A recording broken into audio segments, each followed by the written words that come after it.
നമസ്കാരം. ഇതൊരു തെരഞ്ഞെടുപ്പ് കാലമാണ്. സ്വാഭാവികമായും പത്രങ്ങൾ അതുപോലെ തന്നെ മറ്റ് മാധ്യമങ്ങളൊക്കെ ജനങ്ങളുടെ അഭിപ്രായങ്ങൾ സ്വരൂപിക്കുന്നതിലൊക്കെ വളരെ നിർണായകമായ റോള് വഹിക്കുന്നൊരു സമയം. നമ്മളിന്നിവിടെ ഒരു ചർച്ച നടത്തുന്നത് പത്രങ്ങളും അതുപോലെ തന്നെ പരസ്യവും, ഒരു പത്രം പ്രസിദ്ധീകരിക്കുന്ന പരസ്യങ്ങളെ സംബന്ധിച്ച്, അല്ലെങ്കിൽ അത് ജനങ്ങളുണ്ടാക്കുന്ന സ്വാധീനത്തെക്കുറിച്ച്. ഇതൊക്കെ ഇപ്പോൾ കൂടുതൽ ചർച്ച ചെയ്യപ്പെടാൻ കാരണം നമുക്കറിയാം, ഇപ്പോൾ പൊതുസമൂഹത്തിനിടയിൽ വ്യാപകമായൊരു ചർച്ചയ്ക്ക് ഇടയാക്കിയിട്ടുണ്ട്. സുപ്രഭാതം പത്രം ഒരു പരസ്യം പ്രസിദ്ധീകരിച്ചതിനെ സംബന്ധിച്ച് ചില ആശയക്കുഴപ്പങ്ങൾ, അല്ലെങ്കിൽ ആശയക്കുഴപ്പമെന്ന് പറയുന്നില്ലെങ്കിലും അത് സംബന്ധിച്ച് ചില സംശയങ്ങൾ, അല്ലെങ്കിൽ ഒരു പത്രം ഏത് തരത്തിലുള്ള പരസ്യങ്ങൾ പ്രസിദ്ധീകരിക്കാം, അല്ലെങ്കിൽ ഒരു പത്രത്തിന് ഏതെങ്കിലും തരത്തിലുള്ള പരസ്യത്തിന് വിലക്കുണ്ടോ, ഇങ്ങനെയൊക്കെ ഒരുപാട് ചർച്ചകൾ ഇപ്പോൾ സമൂഹത്തിൽ ഉയർന്നു വന്നിട്ടുണ്ട്. അതിന് പലതരത്തിലുള്ള വ്യാഖ്യാനങ്ങളും പലരും നൽകുന്നുണ്ട്.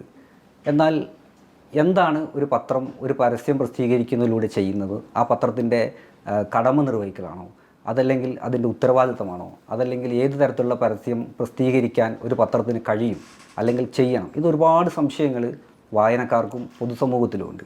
അപ്പോൾ ഇതിനൊക്കെ ഒരു സംശയങ്ങൾക്ക് ഒരു ദൂരീകരണവും, അതുപോലെ തന്നെ എന്താണ് ഇതുമായി ഒരു പത്രത്തിന് പറയാനുള്ളത് എന്നതും ഒക്കെയാണ് നമ്മളിന്നിവിടെ ചർച്ച ചെയ്യുന്നത്.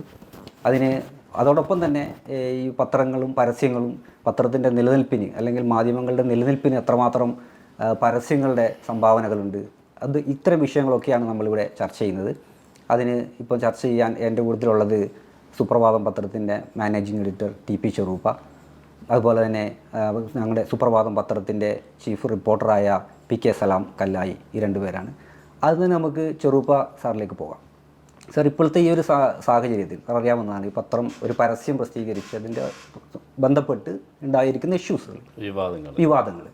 അപ്പോൾ ആ വിവാദങ്ങളിൽ എന്താണ് ഇത്തരൊരു പരസ്യം വന്നതിനോടും, അല്ലെങ്കിൽ അത് വിവാദമാക്കേണ്ടതാണോ എന്നാണ് സാറിൻ്റെ അഭിപ്രായം? അതായത് ഇപ്പോൾ ഓരോ പത്രങ്ങൾക്കും ഓരോ പോളിസീസ് ഉണ്ടാവും, നയങ്ങളുണ്ടാവും. ഈ നയങ്ങൾ മാനേജ്മെൻറ്റ് തലത്തിലെടുക്കുന്നതാണ്. സുപ്രഭാതം എന്ന് പറഞ്ഞാൽ ഒരു പണ്ഡിത സഭയുടെ 100 കൊല്ലം പ്രായമുള്ള ഒരു പണ്ഡിത സഭയുടെ സദാചാര മൂല്യങ്ങളുള്ള, മതപരമായ ആചാരക്രമങ്ങളുള്ള ഒരു പണ്ഡിത സഭയുടെ പത്രമാണ്. അപ്പോൾ അതിന് മറ്റു പത്രങ്ങളെ അപേക്ഷിച്ച് ഒരുപാട് നിയന്ത്രണങ്ങൾ ഉണ്ട് പരസ്യങ്ങൾ കൊടുക്കുന്നതിന്. പലിശൻ്റെ പരസ്യം കൊടുക്കാൻ പറ്റില്ല, ബാങ്കിൻ്റെ പരസ്യം കൊടുക്കാൻ പറ്റില്ല, സിനിമൻ്റെ പരസ്യം കൊടുക്കാൻ പറ്റില്ല, സ്ത്രീകളുടെ ആർട്ട് വർക്കുള്ള പരസ്യം കൊടുക്കുന്നതിന് ലിമിറ്റേഷൻസ് ഉണ്ട്. അതായത് നന്നായിട്ട് കാശ് കിട്ടുന്ന ഒരു പരസ്യവും കൊടുക്കാൻ പറ്റൂല എന്നുള്ളതാണ് ചുരുക്കത്തിൽ. അപ്പോൾ പിന്നെ ഉണ്ടാകുന്നത്, ഇപ്പോൾ ഒരു വിവാദം ഉണ്ടായത് LDFൻ്റെ ഒരു പരസ്യം കൊടുത്തതാണ്. അപ്പോൾ LDFൻ്റെ പരസ്യം കൊടുക്കുമ്പോൾ UDFൻ്റെ പരസ്യം കൊടുക്കുകയില്ല എന്ന് സുപ്രഭാതം പറഞ്ഞിട്ടില്ല. ഇന്ന് LDFൻ്റെ പരസ്യം 1-ാം പേജിൽ വന്നു, UDFൻ്റെ പരസ്യം ലാസ്റ്റ് പേജിൽ വന്നു. അപ്പോൾ ഈ ഫസ്റ്റ് പേജും ലാസ്റ്റ് പേജും തീരുമാനിക്കുന്നത് നമ്മളല്ല. അതിൻ്റെ ഈ എന്താ പറയുക, പിന്നെ താരിഫ് റേറ്റ് അനുസരിച്ചാണ് പേജ് നിർണ്ണയിക്കുക. അത് മാർക്കറ്റിംഗ് ഡിപ്പാർട്ട്മെൻറ്റ് ചെയ്യുന്നതാണ്.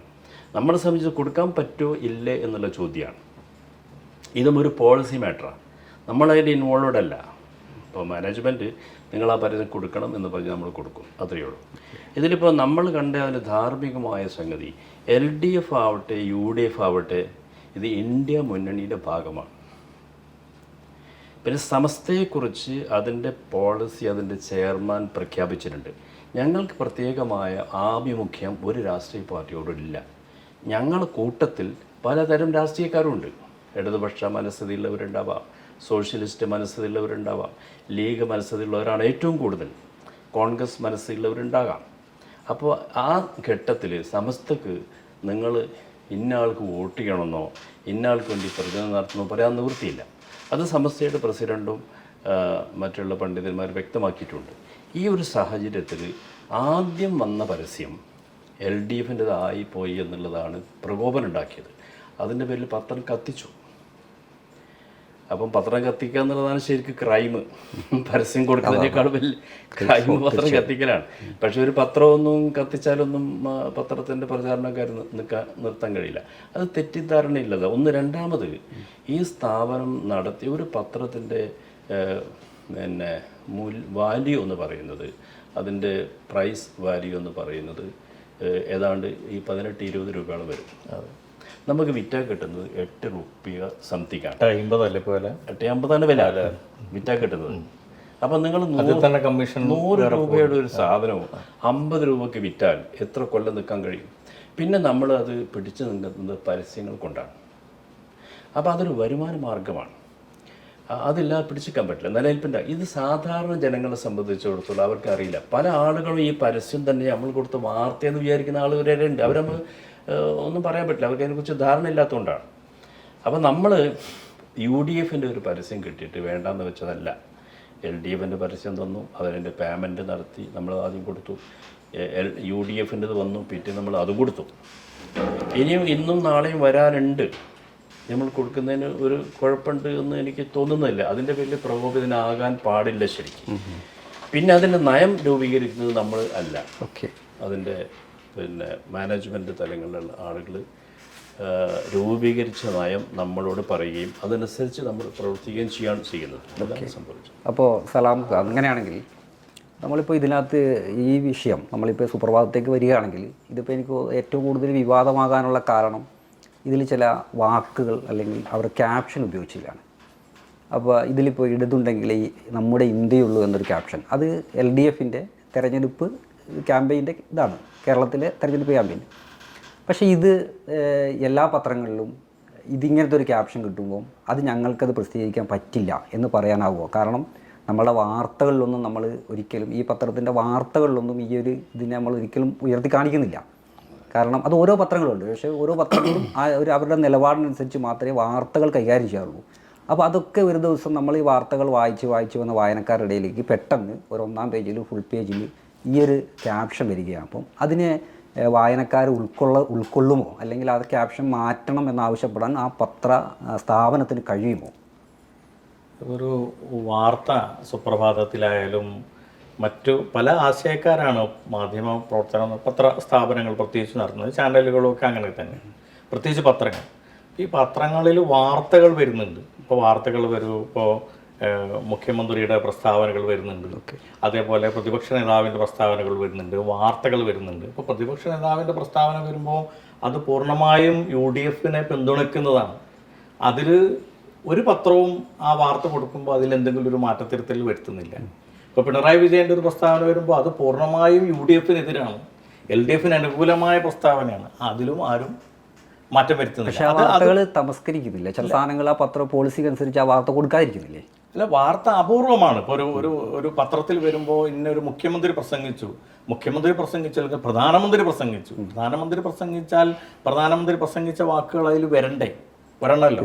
അപ്പോൾ ആ തരത്തിൽ വാർത്തകൾ സാമാന്യനെങ്കിലും കൊടുക്കുന്ന ഒരു രീതിയാണ് എല്ലാ പത്രങ്ങളും സ്വീകരിക്കുന്നത്. പരസ്യത്തിലേക്ക് വരുമ്പോൾ എന്താണെന്ന് വെച്ചാൽ അത് പരസ്യമാണ്, അതാണ് പ്രാഥമികമായി അംഗീകരിക്കേണ്ട ഒരു കാര്യം. അതൊരു പരസ്യമാണ്. പരസ്യത്തിൽ ഏത് വാചകം ഉപയോഗിക്കണം എന്നത് പരസ്യം കൊടുക്കുന്ന ആളുകൾ തീരുമാനിക്കുന്നതാണല്ലോ. ആരാണോ പരസ്യം കൊടുക്കുന്നത് അവർ ആ വാചകം കൊടുക്കാൻ വേണ്ടിയിട്ടാണ് ആ പരസ്യം കൊടുക്കുന്നത്, കാശ് ചെലവാക്കുന്നത്. സത്യത്തിൽ ഈ രാഷ്ട്രീയ തെരഞ്ഞെടുപ്പിൻ്റെ ഭാഗമായിട്ട് കോടിക്കണക്കിന് രൂപയാണ് രാഷ്ട്രീയ പാർട്ടികളും സ്ഥാനാർത്ഥികളും ചെലവഴിക്കുന്നത്. അതിലൊരു വിഹിതം പോലും സത്യത്തിൽ ഈ പ്രിന്റ് മീഡിയക്ക് വരുന്നില്ല എന്നതാണ് യഥാർത്ഥത്തിലുള്ള കാര്യം. അത്രയൊന്നും പരസ്യം വരുമാനോടേക്ക് വരുന്നില്ല. എത്രയോ ആളുകളിലേക്ക് എത്തിക്കാവുന്ന ഒരു മാധ്യമമാണ് പ്രിന്റ്. രാവിലെ തന്നെ എല്ലാ ആളുകളുടെ കയ്യിലേക്ക് വരുന്നു, ആളുകളെ ഏറ്റവും സ്വാധീനിക്കുന്നു. പക്ഷെ വളരെ കുറച്ച് പരസ്യങ്ങൾ മാത്രമേ വരുന്നുള്ളൂ. അപ്പൊ അതൊരു നല്ലൊരു സന്ദർഭമായി രാഷ്ട്രീയ പാർട്ടികൾ, മുന്നണികളൊക്കെ ഉപയോഗിക്കുകയാണ് വേണ്ടത്. അങ്ങനെ വരുമ്പോൾ നേരത്തെ പറഞ്ഞതുപോലെ നമ്മുടെ പ്രിന്റ് മീഡിയകൾക്കൊക്കെ പിടിച്ചു നിൽക്കാനുള്ള ഒരു സാധ്യത കൂടി കടന്നു വരും. അപ്പോൾ പക്ഷെ ഈ വായനക്കാർ, പത്രത്തെ സ്നേഹിക്കുന്ന ആളുകൾ, പത്രത്തെ കൊണ്ടു നടക്കുന്ന ആളുകൾ എന്ത് ഉൾക്കൊള്ളണം? ഇത് പിണറായി വിജയന്റെ പ്രസ്താവനയാണ്, ഇത് VD സതീശന്റെ പ്രസ്താവനയാണ്. അതിൽ VD സതീശൻ പറയുന്ന കാര്യങ്ങളാണ് ഉണ്ടാവുക, ഇതിൽ പിണറായി വിജയൻ പറയുന്ന കാര്യങ്ങളാണ് ഉണ്ടാവുക. അതേപോലെ LDF ഒരു പരസ്യം കൊടുക്കുമ്പോൾ അത് LDF പറയുന്ന കാര്യങ്ങളാണ് ഉണ്ടാവുക. UDF പരസ്യമാണെങ്കിൽ UDF പറയുന്ന കാര്യം ഉണ്ടാവുള്ളൂ. അതിലാരും പ്രതിഷേധിച്ചിട്ട് കാര്യമില്ല. അങ്ങനെ ഒരു പൊതു വിദ്യാഭ്യാസം, ഒരു ധാരണ വായനക്കാർക്കും അതേപോലെ തന്നെ അഭ്യുദയകാംക്ഷികൾക്കും എല്ലാവർക്കും പത്രത്തെക്കുറിച്ചാവുമ്പോൾ ഉണ്ടാകുകയാണ് ശരിക്കും അത് നല്ലൊരു അവസരമാണ് സത്യത്തിൽ ഉണ്ടായത്. അങ്ങനെ ഉണ്ടോ സാറേ? ശരിക്കും ഈ പത്രത്തിൽ ഈ പറയുന്ന ഇപ്പോൾ എല്ലാവരും പറയുന്നത് ചൂണ്ടിക്കാണിക്കാനുള്ള കാരണം ഇത് തെറ്റിദ്ധരിക്കപ്പെടും. കുറേ പേര് രാവിലെ എഴുന്നേറ്റ് പത്രം വായിക്കുന്ന സമയത്ത് ഒരു വലിയൊരു പരസ്യമോ അല്ലെങ്കിൽ വലിയൊരു വേറെ വാർത്ത കാണുമ്പം അത് വായനക്കാരൻ അത് തെറ്റിദ്ധരിക്കപ്പെടും. അത് ഒരു പത്രത്തിൻ്റെ അഭിപ്രായമാണെന്ന് കരുതും. അപ്പോൾ അതനുസരിച്ചിട്ട് അവരുടെ അഭിപ്രായം അല്ലെങ്കിൽ അവരതിനനുസരിച്ച് ചിന്തിച്ച് അവരുടെ ഒരു ചിന്ത ആ രീതിക്ക് പോകുമെന്നൊക്കെയാണ് ഇത് ചിലർ പറയുന്നത്. സത്യത്തിൽ അങ്ങനെ സംഭവിക്കുമോ? ഒരു പത്രം ഇതുപോലെ ഒരു പരസ്യം കൊടുത്തു എന്ന് പറഞ്ഞിട്ട് അതിനൊരു വായനക്കാരുണ്ട്, ഒരു വായനാ സമൂഹം അതിനെത്തിയത്. അവർ ഇപ്പോൾ ഈ പത്രം, ഇപ്പോൾ സുപ്രഭാതം പത്രം തന്നെ ഏകദേശം 10 വർഷമായി ഇപ്പോൾ തുടങ്ങിയിട്ട്. അപ്പോൾ സുപ്രഭാതം പത്രത്തിന് ഒരു വായനാ സമൂഹമുണ്ട്. അവർ ഈ പത്രം നിരന്തരം വായിച്ചിട്ടുണ്ട്.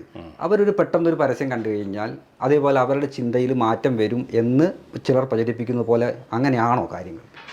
അതായത് ഇപ്പോൾ ഈ കുറച്ചൊക്കെ സ്വാധീനിക്കപ്പെടും. കാരണം ഇപ്പോൾ വില്ലേജുകളിലൊക്കെ താമസിക്കുന്ന ഇങ്ങനെ ഒരു ഡിബേറ്റിനെ കുറിച്ചൊന്നും ഒരു ധാരണയില്ലാത്ത ആളുകൾ ചിലപ്പോൾ പത്രത്തിൽ പരസ്യം വരുമ്പോൾ ഈ പത്രത്തിൻ്റെ നിലപാടും അതുപോലെ തന്നെയാണ് ധരിക്കാൻ ചെറിയ സാധ്യതയുണ്ട്. പക്ഷെ അങ്ങനെ ധരിപ്പിക്കാൻ വേണ്ടിയല്ല പരസ്യം കൊടുക്കുന്നത്. പരസ്യം ഈ രാഷ്ട്രീയ പാർട്ടികളുടെ മെസ്സേജ് പബ്ലിക്കിൽ എത്തിക്കുക എന്നുള്ള ലക്ഷ്യം അവർക്കുള്ളൂ. തീരുമാനങ്ങളെടുത്തോ, പക്ഷെ പബ്ലിക്കിലേക്ക് എത്തണ്ടേ മെസ്സേജ്. ആ മെസ്സേജ് എത്തിക്കുക എന്നുള്ള മെസ്സേജ് എത്തിക്കാൻ വേണ്ടി മാത്രമാണ് പരസ്യങ്ങൾ ചെയ്യുന്നത്. സ്വാധീനിക്കുന്നില്ല നമുക്ക് പറയാനൊന്നും പറ്റില്ല. അപ്പോൾ അതിലൊരു മത്സരം സ്വാഭാവികമായിട്ട് നടക്കും. LDFിൻ്റെ ഒരു പരസ്യം വരുമ്പോൾ UDF കൊടുക്കാൻ നിർബന്ധിതരായിരിക്കും സ്വാഭാവികമായിട്ട്. അപ്പോൾ കോമ്പൻസേറ്റ് ചെയ്തു. നമ്മൾ ഇതിനിടെ ചെയ്യുന്നത്, നമ്മൾ ശരിക്കും ഒരു ബിസിനസ് എന്നുള്ള രീതിയിൽ തന്നെയാണ് മാർക്കറ്റിംഗ് സൈഡ് ഇതിനെ കാണുന്നത്. അവർക്കും അവരെ പണിയെടുക്കണമല്ലോ. അവർ വെറുതെ ഇങ്ങനെ ഒരു ഡിപ്പാർട്ട്മെന്റ് വെറുതെ കുത്തിരിക്കുന്ന അർത്ഥമൊന്നുമില്ലല്ലോ. പിന്നെ വേറെന്ന് വെച്ചാൽ ഇപ്പം നമുക്ക് UDFിൽ നിന്ന് ഇപ്പോൾ ഒരു വലിയ സംഖ്യ LDF നമുക്ക് തരുന്നു. നമ്മൾ ആ പരസ്യം വേണ്ട എന്ന് വെക്കുമ്പോൾ UDF പകരം ഒന്നും തരുന്നില്ല. നമ്മളെ സംബന്ധിച്ച് നഷ്ടമാണ്. പിന്നെ മറ്റൊന്ന്, സുപ്രഭാതത്തെക്കുറിച്ച് പറയുമ്പോൾ ഇത് ശരിക്കൊരു പാർട്ടി പത്രമല്ല. അപ്പോൾ ആ പാർട്ടി പ്രവർത്തകർ പാർട്ടി പത്രത്തിൽ നിന്ന് പ്രതീക്ഷിക്കുന്ന ഒരു സംഗതി സുപ്രഭാതത്തിൽ നിന്ന് പ്രതീക്ഷിക്കുന്നതിന് ന്യായമില്ല. പക്ഷേ സുപ്രഭാതത്തിൻ്റെ നല്ല ശതമാനം റീഡേഴ്സ് UDF ആയിട്ടുള്ള ആളുകളാണ്. അതൊക്കെ ശരിയാണ്. പക്ഷേ എന്ന് കരുതി നമ്മളോട് പറഞ്ഞത്, നമ്മളൊരു പോളിസി നമ്മളോട് എക്സ്പ്ലെയിൻ ചെയ്യും മാനേജ്മെൻറ്റ്. അപ്പോൾ അതിൽ പറഞ്ഞത് നിഷ്പക്ഷമായ പത്രമാണ്, പക്ഷേ ഇതൊരു കമ്മ്യൂണിറ്റി പത്രമാണ്. ആ കമ്മ്യൂണിറ്റി പത്രമായതുകൊണ്ടാണ് നമുക്കിതിൽ BJPയുടെ പരസ്യം കൊടുക്കാൻ പറ്റാത്തത്. കാരണം ആ കമ്മ്യൂണിറ്റിയെ ദ്രോഹിക്കുന്ന പാർട്ടിയാണ് BJP എന്നുള്ളത് എസ്റ്റാബ്ലിഷ് ചെയ്തൊരു സംഗതിയാണ്. അപ്പോൾ BJPയുടെ ഒരു പരസ്യം കൊടുക്കുമ്പോൾ സ്വാഭാവികമായിട്ടും ഈ പത്രം റിജക്റ്റഡ് ആവും. ആ സമയത്ത് നമ്മളെ രക്ഷപ്പെടുന്ന ആരും ഉണ്ടാവില്ല, വായനക്കാർ മാത്രമേ ഉണ്ടാവുള്ളൂ. ഇപ്പോൾ നമ്മളെ പരസ്യം കൊടുക്കാൻ വേണ്ടി BJP സുഹൃത്തുക്കൾ നമ്മൾ സമീപിക്കാത്തത് കൊണ്ടല്ല, കൊടുക്കുമ്പോൾ നമ്മൾ നേരിടുന്ന ദുരന്തത്തെ തടുക്കാൻ അവർക്ക് പോലും സാധ്യമല്ല. നമ്മളെ നിലനിൽപ്പിനെ ബാധിക്കും. അതേ ഒപ്പം തന്നെ ഇത് കുറേ ആൾക്കാർക്ക് സംശയമുണ്ട്, ഒരു പത്രം ഒരു പരസ്യമൊക്കെ എന്തിനാണ്, അല്ലെങ്കിൽ ചിലരങ്ങനെ ചോദിക്കുന്നുണ്ട്, എന്താണ് ഈ പരസ്യം ഇത്ര കൊടുക്കുന്നത്? സാർ നേരത്തെ ഇത് പറഞ്ഞു, ഒരു പത്രത്തിൻ്റെ നിലനിൽപ്പിന് പരസ്യം അത്യാവശ്യമാണ്. അതിനെക്കുറിച്ച് കുറച്ചും കൂടെ പലർക്കും അറിയില്ല. പരസ്യം എന്തിനാണ് പരസ്യം? ഇപ്പോൾ ചില പത്രങ്ങളൊക്കെ എന്തിനാണ് ഇത്രയും പരസ്യം വെച്ച് പത്രം അടിക്കുന്ന, വാർത്ത എവിടെയെന്നൊക്കെ ചോദിക്കുന്നത് നമ്മൾ സ്ഥിരം ചോദിക്കുന്നതാണ്. അപ്പോൾ ഒരു പത്രം നിലനിൽക്കണമെങ്കിൽ അല്ലെങ്കിൽ മറ്റേത് മാധ്യമങ്ങൾ നിലനിൽക്കണം, അതിൽ പരസ്യം എത്രമാത്രം പങ്കുവയ്ക്കുന്നുണ്ട്, അല്ലെങ്കിൽ അതിൻ്റെ കാര്യങ്ങളൊന്ന് വിശദീകരിക്കാമോ? പരസ്യം കൊണ്ട് തന്നെ നിലനിൽക്കുന്നത് ഞാൻ നേരത്തെ പറഞ്ഞല്ലോ. അതായത് ഈ ഒരു പത്രത്തിൻ്റെ പ്രൊഡക്ഷൻ കോസ്റ്റിൻ്റെ 1/4 പോലും ഇതിൻ്റെ സെല്ലിംഗ് ഭാഗത്തു നിന്നുള്ള വരുമാനമില്ല, വിൽപ്പനയിൽ നിന്ന് നമുക്ക് ലഭിക്കുന്നില്ല. ഇപ്പം നമ്മൾ തന്നെ ഏതാണ്ട് 18 രൂപ 20 രൂപയാണ് നമ്മളൊരു പത്രത്തിൻ്റെ പ്രൊഡക്ഷൻ കോസ്റ്റ്. നമ്മൾ വിൽക്കുന്നത് 8 രൂപ 50 പൈസക്കാണ്. അപ്പോൾ എത്ര രൂപേൻ്റെ വ്യത്യാസമാണ്? ഈ വ്യത്യാസം മേക്കപ്പ് ചെയ്യുന്നത് അഡ്വർടൈസ്മെൻറ്റ്സാണ്. പരസ്യമില്ലേ പത്രങ്ങളില്ല. പരസ്യങ്ങൾക്ക് വേണ്ടി മാത്രം ഇറക്കുന്ന പത്രങ്ങളുണ്ട്. എന്നുവെച്ചാൽ വാർത്തകളെക്കാൾ കൂടുതൽ പരസ്യം അച്ചടിച്ച് വരുന്ന മറ്റു ഭാഷകളിലെ പത്രങ്ങളുണ്ട്.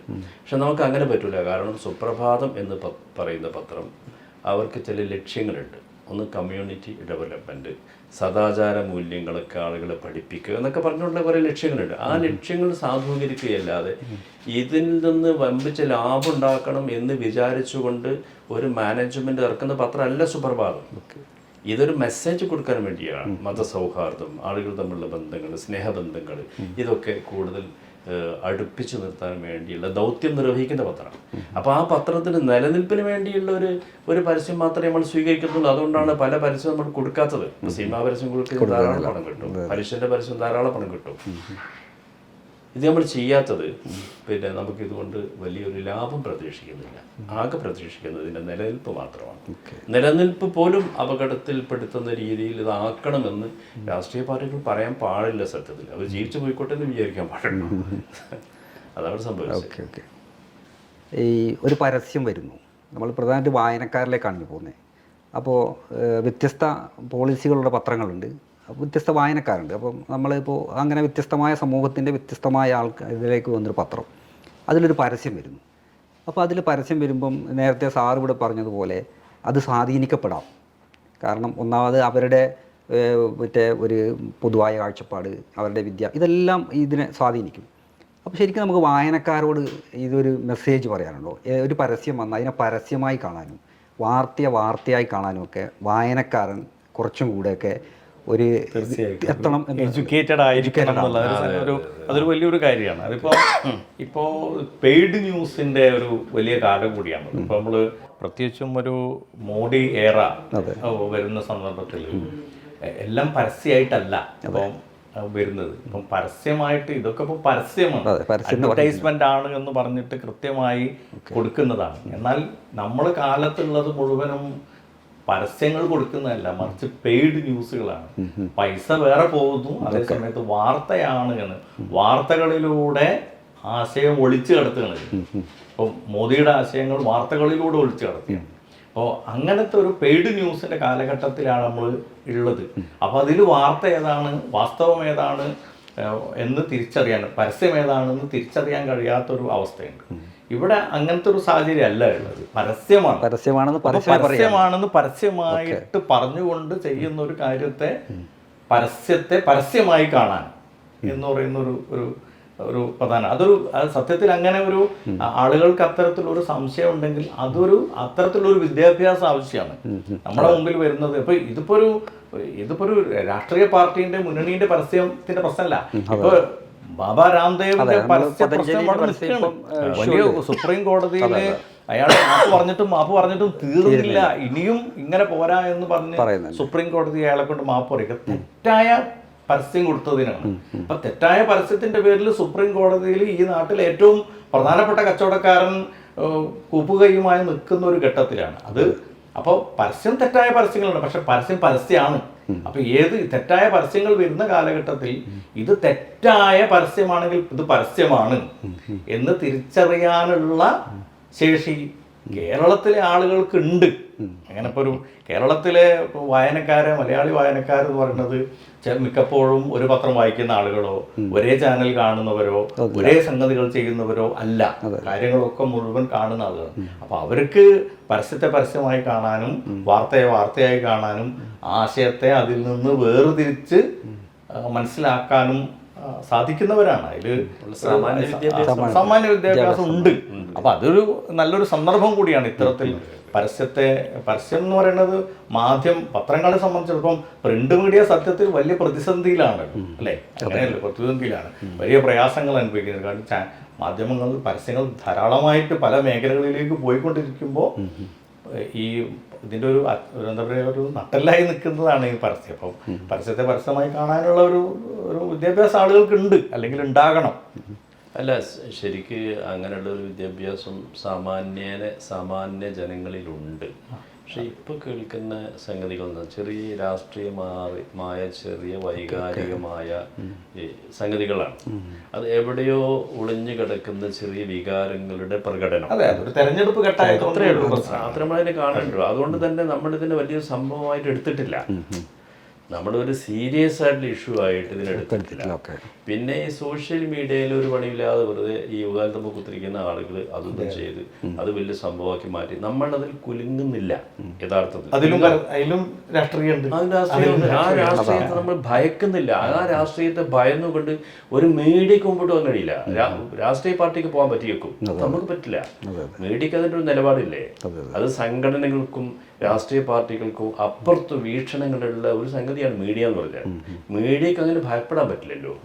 ഇന്നും മോദി ഭയക്കുന്ന ഇന്ത്യയിലെ ഏക ആയുധം മീഡിയ തന്നെയാണ്. മിക്കവാറും മീഡിയാസും അയാൾ കയ്യിലാക്കിയിട്ടുണ്ടെങ്കിലും വളരെ ചെറിയ ചില മീഡിയാസ് ശക്തമായിട്ട് പൊരുതുന്നുണ്ട്. ഇന്നും ഇന്ത്യയുടെ നിലനിൽപ്പ് അതുമ്മലാണ്. അപ്പം നമുക്ക് വഴങ്ങാൻ പറ്റില്ല സ്വാഭാവികമായിട്ടും. അപ്പോൾ രാഷ്ട്രീയക്കാരാണ് കുറച്ചും കൂടെ ഇതിൽ ഒരു നിലപാടെടുക്കുകയും അവരാണ് അവരുടെ ഈ ഇപ്പം തന്നെ ഈ LDFൻ്റെ പരസ്യം വന്നതുമായി ബന്ധപ്പെട്ടിട്ട് വിവാദം ഉണ്ടാക്കിയത് ആരാ? ഒരു ഗ്രാമത്തിലുള്ള ഒരു സാധാരണ മനുഷ്യൻ. ഇതിൽ മുസ്ലിം ലീഗിൻ്റെ ലീഡേഴ്സ് ആരും എതിരായിട്ട് പ്രതികരിച്ചിട്ടില്ലല്ലോ. ആരും പറഞ്ഞില്ല ആ പരസ്യം തെറ്റായിപ്പോയി, നിങ്ങളങ്ങനെ ചെയ്യാൻ പാടില്ലായിരുന്നു, നിങ്ങൾ എന്തിനാണ് പരസ്യം കൊടുത്തത്. ഉത്തരവാദപ്പെട്ട UDFൻ്റെ ഒരു ലീഡറും ചോദിച്ചായിട്ട് ഞാൻ കണ്ടിട്ടില്ല. അതെ, അതൊന്ന് വ്യക്തത വരുത്താമാണ്. ഈ വിഷയം ഉണ്ടായിട്ട് മുസ്ലിം ലീഗിൻ്റെ നേതൃത്വത്തിലുള്ള ആരെങ്കിലുമോ അല്ലെങ്കിൽ അതങ്ങനെ ആരെങ്കിലും ബന്ധപ്പെട്ടിട്ട് നിങ്ങൾ ചെയ്തത് തെറ്റാണെന്ന് പറയുകയോ അല്ലെങ്കിൽ എന്തെങ്കിലും ഒരു ടോക്ക് നടന്നിരുന്നോ? അല്ല, അത് വിഷ്പറിങ് ഉണ്ടാവാം. ഇതല്ല, ഇത് ഒരു ഉത്തരവാദിത്തപ്പെട്ട ആളുകൾ ഒരു പ്രസ്താവന ഇറക്കുക, അങ്ങനെയാണ്. അങ്ങനെ ഉണ്ടായിട്ടില്ല. ഇത് സാധാരണ ജനങ്ങൾ അവരുടെ ഒരു വികാര പ്രകടനത്തിന്റെ ഭാഗമായി വന്ന കാര്യങ്ങൾ അങ്ങോട്ട് വലുതായി എന്നല്ലാതെ. കാരണം മുസ്ലിം ലീഗിന്റെ ലീഡേഴ്സിന് അറിയാം, മുസ്ലിം ലീഗിന്റെ ലീഡേഴ്സും പത്രം നടത്തുന്നവരാണ്. ആ പത്രത്തിലും ഇതുപോലുള്ള സംഭവങ്ങൾ ഉണ്ടായിട്ടുണ്ട്. പക്ഷേ അവർക്കറിയാം ഒരു പത്രത്തിന് ഇതൊന്നുമില്ലാതെ പിടിച്ചേക്കാൻ പറ്റില്ല എന്നുള്ളത്. അതേസമയം ഒരു RSSൻ്റെയോ BJPയുടെയോ സംഘപരിവാറിൻ്റെയോ ഒരു പരസ്യമാണ് വന്നിരുന്നെങ്കിൽ നമുക്ക് ഉത്തരം മുട്ടിപ്പോകും, മറുപടി ഉണ്ടാവില്ല. അതല്ല, ഇത് ഇന്ത്യ മുന്നണിയുടെ തന്നെ ഭാഗമായി നിൽക്കുന്ന ആളുകൾ തമ്മിലുള്ള മത്സരത്തിൽ നമ്മൾ കക്ഷികളാവേണ്ട ആവശ്യമില്ല. നമ്മുടെ വരുമാനങ്ങളെല്ലാം ഒഴിവാക്കി നമ്മുടെ സ്ഥാപനത്തെ കടത്തിലാക്കി സഹായിക്കേണ്ട ഒരു വിഷയത്തിലില്ല യഥാർത്ഥത്തിൽ. അതെ, രണ്ട് മുന്നണിയുടെയും പരസ്യങ്ങൾ കിട്ടിയാൽ പരസ്യം നമ്മൾ സ്വീകരിക്കാം. സോഷ്യലിസ്റ്റ് പാർട്ടിയുടെ വന്നാൽ സ്വീകരിക്കാം. ഇന്ത്യ മുന്നണിയുടെ ഭാഗമായി പ്രവർത്തിക്കുന്ന ആരുടെയും പരസ്യം സുപ്രഭാതത്തിൽ കൊടുക്കാൻ പറ്റുമെന്നാണ് എൻ്റെ അഭിപ്രായം. തീരുമാനമല്ല, അഭിപ്രായം. നമ്മളതിൻ്റെ ഭാഗമാണ്. ഓക്കെ. അപ്പം നമ്മൾ ഇത്രയും സംസാരിച്ചപ്പം ഒരു മനസ്സിലാകുന്നത്, അല്ലെങ്കിൽ പരസ്യത്തെ പരസ്യമായി കാണുക, വാർത്തയെ വാർത്തയായി കാണുക, അതോടൊപ്പം തന്നെ പത്രസ്ഥാപനങ്ങളുടെ നിലനിൽപ്പ് അത് എത്രമാത്രം അപകടകരമായ അവസ്ഥയിലാണ്. അതിന് ഇത്തരം പരസ്യങ്ങൾ ഈ തെരഞ്ഞെടുപ്പ് കാലത്ത് കിട്ടാവുന്ന പരസ്യങ്ങൾ ഉപയോഗപ്പെടുത്തുക, അങ്ങനെ ഓരോ മാധ്യമങ്ങളും ചെയ്യുന്നതാണ്. അപ്പോൾ ഇത് വായനക്കാരിലേക്ക് എത്തുമ്പം അവർ നേരത്തെ സൂചിപ്പിച്ചതുപോലെ വായനക്കാർക്ക് തിരിച്ചറിയാം, കൃത്യമായി വായനക്കാർ തിരിച്ചറിയുന്നുണ്ട്. അത് ചിലർ പക്ഷേ അത് തിരിച്ചറിയാത്തതുപോലെ, അല്ലെങ്കിൽ അത് രാഷ്ട്രീയ ലക്ഷ്യം, അത് ഈ പരസ്യം തന്ന രാഷ്ട്രീയ പാർട്ടിക്കും ചില ലക്ഷ്യങ്ങളുണ്ട്, അതിനെ എതിർക്കുന്നവർക്കും അതേ ലക്ഷ്യങ്ങളുണ്ട്. അപ്പോൾ ഇത് രണ്ടും കൂടെ കൂടുമ്പോഴാണ് ഇത്രയും വിവാദത്തിലേക്ക് പോയത്. അപ്പം പരസ്യത്തെ പരസ്യമായി കാണുകയും വാർത്തയെ വാർത്തയായി കാണുകയും ചെയ്താൽ സുപ്രഭാതം സ്വീകരിച്ച നിലപാടുകൾ അത് യഥാർത്ഥ നിലപാടുകൾ തന്നെയാണെന്ന് സംശയമില്ല. ആ പത്രത്തിൻ്റെ പോളിസിക്കനുസരിച്ചുള്ള നിലപാടുകൾ തന്നെയാണ് സുപ്രഭാതം തുടരുന്നത് എന്നാണ് ഈ ചർച്ചയിൽ നിന്ന് നമുക്ക് മനസ്സിലാക്കുന്നത്, അല്ലേ? waytonikah.com, the exclusive Muslim matrimonial site.